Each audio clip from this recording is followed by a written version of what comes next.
Nous sommes au lieu dit Nage Glisse, dans le 23e bloc de Biemassi, une zone devenue tristement célèbre du fait des inondations qui y ont fait leur lit. La construction d'un dallo sur la rivière Biémé apporte un début de solution à ce sempiternel problème. On a curé d'abord le fond du cours d'eau, on a fait un arrochement, on a fait un radier avant de mettre un pont de 7 mètres sur 5. Je pense qu'avec cette hauteur-là, on va évacuer facilement les eaux de pluie qui vont venir ici. Mais les populations doivent jouer leur partition en évitant de transformer le lit de cette rivière en dépotoir d'ordures. Si ça dure, ça persiste, ça va boucher et puis la population va commencer à souffrir encore. Ça peut menacer même que le pont ne fonctionne même plus. Il faut que chacun de nous prenne ses responsabilités.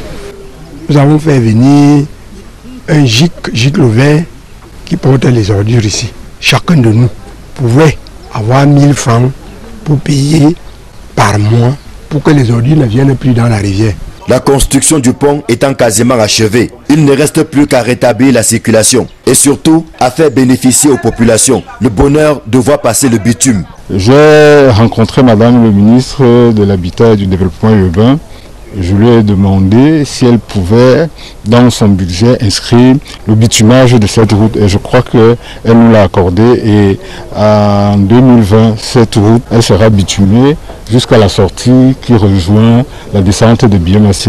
Non loin de là, le dit derrière Hôtel Somatel, une autre zone exposée aux inondations. Dans ce marécage, il est également envisagé la construction d'un dallo. Nous sommes, comme vous le constatez, à la phase d'enrochement. Ça s'appelle l'enrochement. Le melon arrive, on enroche, on pousse pour renforcer la solidité du sol. Pourquoi? C'est parce que c'est une zone marécageuse. Nous sommes là, en plein marécage.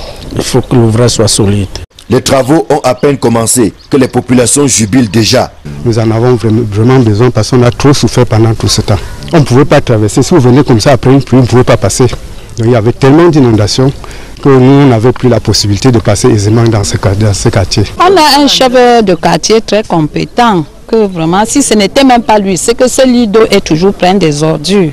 On veille à cela. Le gouvernement ne peut pas nous aider et que nous venons encore empirer. Pour l'exécutif municipal de Yaoundé 6 qui conduit ces travaux, le bien-être des populations n'a pas de prix. Il est question que pour que ces dallos-là servent à quelque chose, que les routes puissent passer sur le pont comme nous avons prévu, que ceux qui se sont installés dans ces zones marécageuses sans autorisation, sans avoir de titre foncier, qui sachent que forcément ils doivent déguerpir puisqu'il faut que le développement passe. Il est attendu des populations qu'elles coopèrent afin que les travaux projetés se déroulent dans les délais. Des travaux qui coïncident avec le début de la saison sèche. Une aubaine pour les entreprises qui ont intérêt à s'exécuter rapidement avant le retour des pluies.